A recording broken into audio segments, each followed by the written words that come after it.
I did it this way because this is the way it actually it appears in the German text, and I want to talk about graphic design to some extent. Pure reason is disinterested, and that notion of disinterestedness becomes important in a minute. The structure, as I said, is a priori. It's prior to and independent of experience, and because it's a priori that way, it can be understood as being universal. Reason is formal. These are forms, as it were.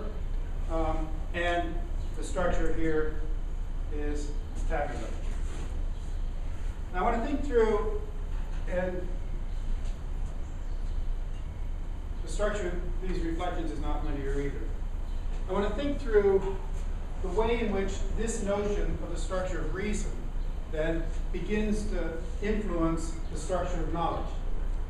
The way in which we organize knowledge is not written in stone. It's tied to the technologies of production and reproduction in a given society. As those technologies change, the very structure of knowledge changes. And as the structure of knowledge changes, the structure of the university must, but has not. So I want to talk first, as a way of getting at this, about a search technology. And that's the Dewey Decimal System. It's a radical innovation that was made, Dewey Decimal System, if you think about it as a search technology. Right? This is the way it works. 10 categories subdivided into 10 subdivided, so on and so forth. Right? Again, hierarchical. Each division is a further specialized and narrower in all of this. Digital in certain ways. Now, Kant in this essay did not just lay out what he thought the way a university should be in the abstract. He actually developed a blueprint for it. And the blueprint that he developed still structures our universities today. Right? He distinguishes between the higher faculties, which are 3, and the lower faculty, which is 1. Those of you who've had me in class have heard me ask this question, but those of you who haven't, has it ever occurred to you to ask, why do you get a doctorate in chemistry? It's a doctorate of philosophy. Here's the answer.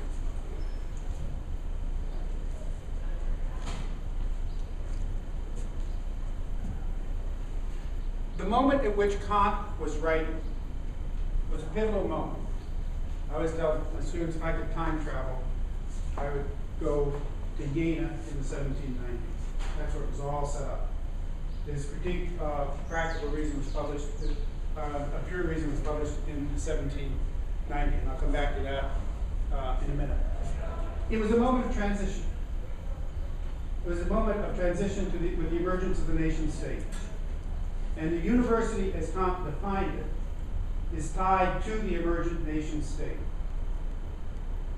In the history of higher education, there have been 3 patronage systems: church, state, and private. They've all broken down. All right.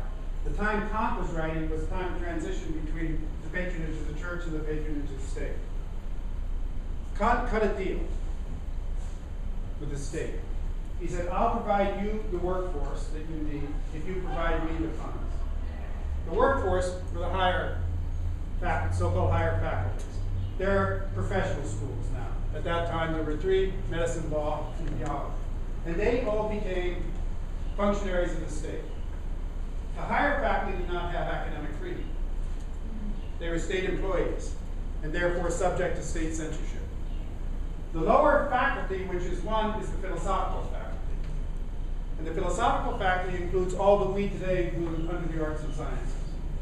The function of the philosophical faculty, as distinct from the so-called higher faculties, was criticism. Kant's philosophy is critical philosophy. Right? Criticism here is not critical saying negative, it's transcendental inquiry. It's the exploration of the conditions of the possibility of whatever it is, knowledge, truth, whatever. Right? The critical, because the function of the philosophical faculty was critical, it could not have certain investment. It could not be interested in that. It could not have those valuations. what's interesting to me, or one of the things that's interesting to me, is that in that third critique, the central idea in that third critique, it's always seemed to me, is a notion that Kant talks about as purposiveness without purpose, or what he calls inner teleology. That is, something that has not an external purpose, but something, the purpose is internal. He gives two examples of this structure. One is the beautiful work of art, and the second is the biological organism. It was Kant who first, I'll come back to this toward the end, defines the structure of self-organization as the structure of biological organism. The shift from the 18th to 19th century is a shift from mechanism to organism as the fundamental metaphor. In mechanism, means and ends are externally related. Right? This leads to that clockwork universe. Right? That in that external teleology, and with means and ends externally related, is a utilitarian model. You do this in order to get that. Internal teleology, means and ends are reciprocally related in such a way that each becomes itself in and through the other, and neither can be itself apart from the other. Right? Beautiful work of art and organism. It's a self-referential structure. That self-referential structure becomes the definition of modern art. Modern art becomes normative all the way down to Clement Greenberg, is art that is about art. Self-reflexive in that way.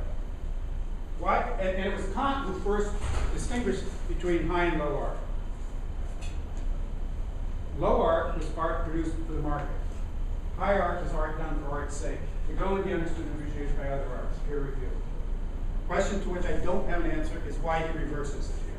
What he does is he takes and maps the utilitarian, non-utilitarian fund in the university. High art becomes the philosophical lower faculty. Knowledge for knowledge, art for art's sake becomes knowledge for knowledge's sake. The practical domain becomes the higher faculty. That's what you do to get a job. Right. Now, this structure of the structure of the university, as he now has it, leads to a certain kind of structure of knowledge, as we say. If you think about what we said, I asked the question, why is every course the same length? You know, I mean, you can do it in 6 weeks for some, you need 18 weeks for others, right? The reason, I think, is the model of mass production. Each is the same size. And if you look at the way in which we structure our curriculum usually, I mean, again, this graphic, think back to the Dewey Decimal System, right? As you go down here, as the course numberings get higher, the area of investigation gets more narrow, right?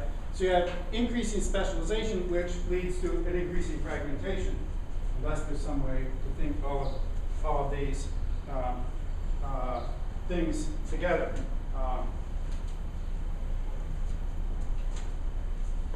We also then, if we go back to Kant, have traditionally 3 different divisions, right? Social sciences, natural sciences, and humanities. 3 different, what they say, divisions. Right? They're separate. And within each of these divisions, we have the same course structure. I think talking primarily about undergraduate, graduate, just put it on steroids in this way. So again, models matter. The question is, where did this model come from? It's an industrial model. It's a model that's tied to nation states. Right? Is this model that will work in a globalized world of a post-industrial information society? I think not. There's little ways. Let's talk about the architecture of the space we're in right now, or the architecture of the classroom. Right? This is the way the classroom is structured. Right? And you know what? That's the way it was structured in Kant's time. The first instantiation, the first enactment of Kant's model was the University of Berlin, which was founded in 1810. Right? And just show that philosophers do run the world. The first rector of that was Fichte, who was buried right next to Hegel. I guess they're still talking.